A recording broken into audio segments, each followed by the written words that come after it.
அதிகமாக ஆசீர்வதிப்பார். இந்த வார்த்தை கேட்கிறவங்க ஒவ்வொருத்தருமே ஆண்டவர் அதிகமாக ஆசீர்வதிப்பார். இந்த நாள உங்களுக்கு மத்தியில சொல்றதுக்கு ஆண்டவர் எனக்கு ஏன்னா வேத வசனம் மத்தியில நான் சொல்றேன். நீங்க அநேக பேருக்கு இதை பற்றி ஒரு அக்கறை இல்ல.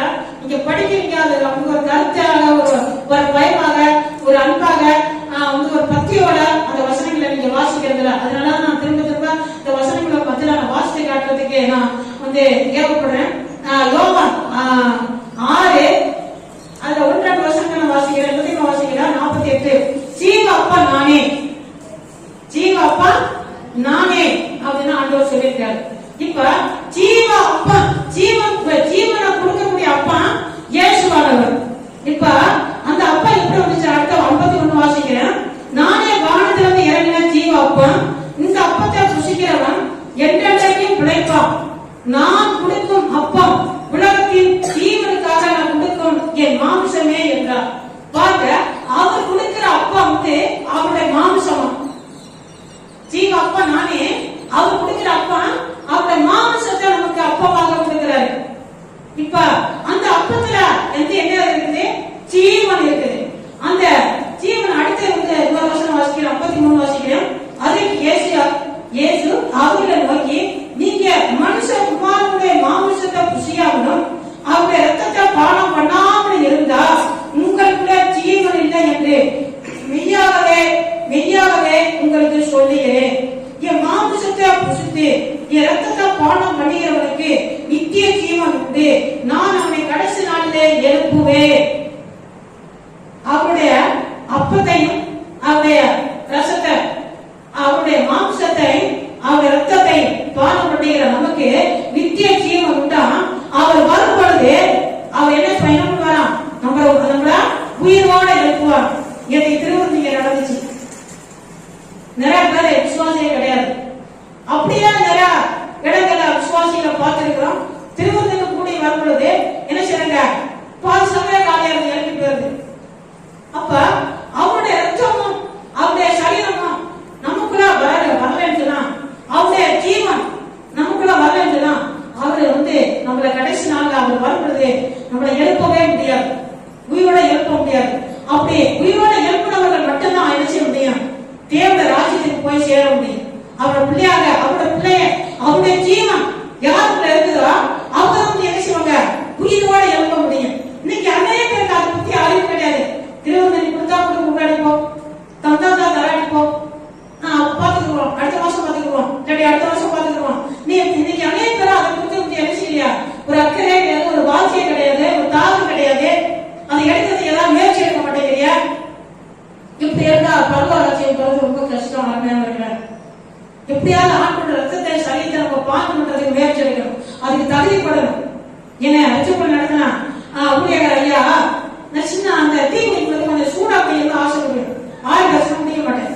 கொஞ்சம் சூடு குறைச்சிருச்சுன்னா அங்கே ஒரு அக்கா விசுவாசியாக தான் வேலைக்கு இருக்காங்க. அந்த அக்கா கொஞ்சம் ஆத்தி கொடுத்துட்டாங்கன்னா முடிய மாட்டேன்னு எனக்கு அதுக்கு ஒரு போராட்டம் வரும். இது அவருக்கு வெளியில தெரிஞ்சதுன்னா நினைச்சுவாரு. அந்த அடுத்த நாள் ஏதாவது ஞாயிற்றுக்கிழமை இருக்கு, திருவிழா நாளா இருக்கும். நீ கோபப்பட்டல, ஒரு டீ சூடா கிடைக்கிறது கோபப்பட்ட.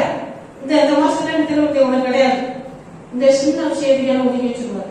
அது மட்டும் இல்ல, இன்னொரு வார்த்தை கூட சொல்றாரு, நீ ஊழியக்காரன் ஆண்டவரை காட்டி இருக்கிறாரு, நீ ஊழியம் செய்ய போற, கிராமத்து பகுதியில போயிட்டு ஊழியத்துக்கு போனீங்கன்னாக்கா அங்க டீ கிடைக்காது, பால் கிடைக்காது. அப்ப நீ என்ன பண்ண? ஆண்டவரை கூப்பிடுவியா? கிடைக்கிறதுல கொஞ்சம் சூடு வேணும், கோவம் வந்துச்சு அவருக்கு அப்படின்னு சொல்லுவாரு. அதே போல அந்த கேட்டாவ குளத்துல வந்த காலத்துல அப்படி நான் பாடுவேன். பால் ஒரு 100 பால் உங்க வாங்க முடியாத கஷ்டப்பட்டேன். ஆண்டோட ஜீவன இன்னைக்கு ஆண்டவர் ஆசீர்வாதம் பேசுறாரு. இன்னைக்கு சில பேர் வாங்காம இருக்கிறான், அது வேற. ஆனா அன்னைக்கு நம்ம வந்த புதுசுலாம் இப்போ 100 பால் வாங்க முடியாது, கஷ்டத்துல இருந்தோம். ஏன்? அவர் சொன்ன வார்த்தை, அவருக்கு ஆண்டவர் காட்டின வார்த்தை. இதை போல ஒரு சின்ன விஷயத்துக்கு என்ன செய்யல, திரும்ப கொடுக்க மாட்டாங்க. இப்ப நீங்க என்ன செய்யணும்? ஆண்டவருடைய ரத்தத்தை, அந்த பரிசுத்தமான அந்த ரத்தத்தை, அந்த சரீரத்தை, ஆண்டவருடைய சரீரமே நமக்குள்ள வருது, அந்த ரத்தமே நமக்குள்ள வருது. அப்ப நம்ம எப்படி இருக்கணும்? நம்முடைய இருதயம் எப்படி இருக்கணும்? நம்முடைய ஆத்மா எப்படி இருக்கணும்? நம்முடைய சரீரம் எப்படி இருக்கணும்? அதை பரிசுத்தமா வச்சுக்கிட்டு நம்ம அதை போயிட்டு எடுக்கணும். அதை தானே சபை சொல்லி கொடுக்குது. நீங்க அப்படி வாங்க எடுக்கணும் சொல்லி கொடுக்குது. அப்ப நீங்க அதை தகுதி கொண்டு அதை எடுக்காம இருந்தா எப்படி ஆண்டோட வரவையில போவீங்க?